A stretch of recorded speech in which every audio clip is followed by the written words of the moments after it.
Bonjour, j'espère que vous allez bien. Aujourd'hui, je vous explique un client qu'on a fait, puis les difficultés qu'on a rencontrées, puis qu'on a réussi à régler. C'est parti!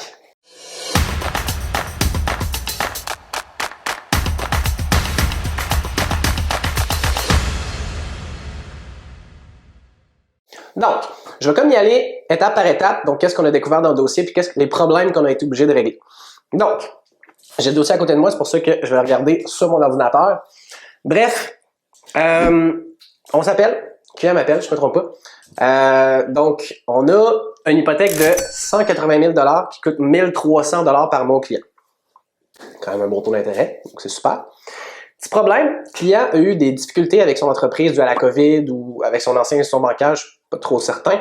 Bref, le fait est que présentement, on a plus de 110 000 $ de carte de crédit qui totalise un paiement d'à peu près 5 000 $ à chaque mois.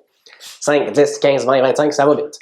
Donc, on prend un rendez-vous téléphonique avec le client, on fait le calcul, puis finalement, si on fait une hypothèque de 330 000, parce que le client voulait en plus un genre de 25-30 000 $ pour des rénovations, donc on fait une hypothèque d'à peu près 330 000 $, un taux d'intérêt de 6 %, donc je maximise l'amortissement pour que ça coûte le moins cher possible. On arrivait à des paiements de un peu moins de 2 000 $ par mois. Mais si vous vous rappelez bien, j'ai dit que ça coûtait 1 300 pour son hypothèque puis 5 000 pour ses cartes. C'est-à-dire qu'on passe de 6 300 $ à 1 979 pour être exact. Fait que ça nous fait des économies de 4 321 $ par mois. Autant dire que le client est aux anges, mais on n'était pas sorti du bout. Bref, on continue l'appel, on convient que, bon, bien évidemment, c'est avantageux, puis là, on recommence à regarder. Première affaire, bureau de crédit en bas des 600. Donc, on sait déjà qu'il faut se diriger vers une institution financière de crédit B, utiliser la stratégie que j'appelle in and out, donc se financer là, puis après ça, se financer là avec un terme relativement court, donc 1 an, 2 ans, 3 ans, gros max, pour après ça que le bureau de crédit soit élevé, une fois qu'on a payé toutes les dettes, donc soit meilleur, et puis on est capable de se refinancer après. Fait il faut s'enligner vers une institution financière B. Ensuite de ça, je demande, le client est travailleur autonome, donc habituellement, c'est quoi les documents? C'est 2 années passées. On va demander les aides de cotisation, normalement c'est fédéral, la cotisation fédérale, 2 ans, et on va demander aussi 2 années de T1 général, donc le rapport d'impôt. Donc là, je regarde les documents. On n'a pas beaucoup de revenus. On n'a pas beaucoup de revenus nets pour les 2 dernières années. Bien évidemment, au niveau de la COVID, c'est le cas pour beaucoup de travailleurs autonomes. Bref, je fais mes calculs de ratio avec les documents que j'ai. Ça ne marche pas pantoute, là. Pantoute.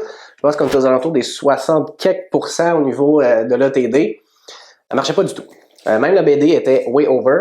Donc, il fallait trouver une autre solution. Ce qu'on a fait, c'est qu'on s'est dirigé vers une institution financière de crédit B, mais en plus qui offrait un programme travailleur autonome. Puis comme j'ai expliqué dans mes anciennes vidéos, le programme travailleur autonome, pour les travailleurs autonomes, est parfois extrêmement avantageux. En fait, c'est pas compliqué, ça nous sauve des dossiers. Donc, à la place de qualifier sur les 2 dernières années, ce qu'on a fait, c'est qu'on l'a qualifié sur les 6 derniers mois, parce qu'il avait gagné beaucoup plus d'argent, la COVID, c'est des choses anciennes. Puis comment on a fait ça, c'est que j'ai dit de m'envoyer 6 mois de relevés bancaires, mais pas personnels, de la compagnie. Parce que, les travailleurs autonomes vont me comprendre, les relevés bancaires de la compagnie, c'est là que le cash est fait.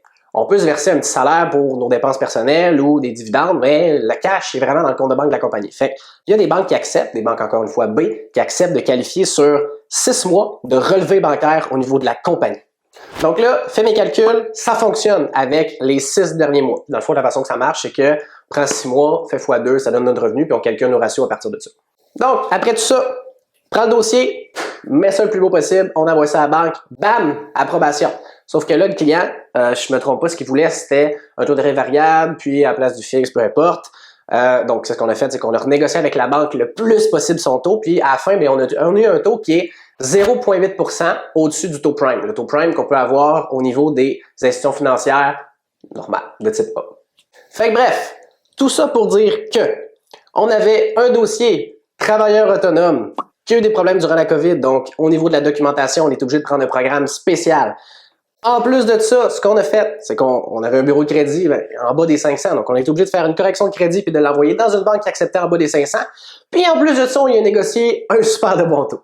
Pas besoin de vous dire que le client était absolument très content.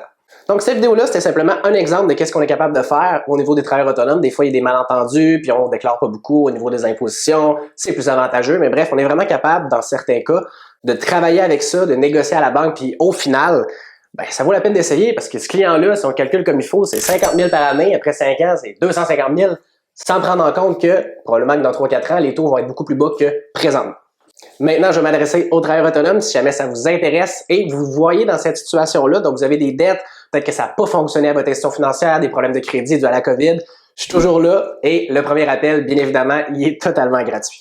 Donc, ça coûte rien, je vous attends. Sinon, j'espère que vous avez apprécié la vidéo. C'est tout pour moi aujourd'hui. Je vous souhaite une bonne semaine. Bye bye.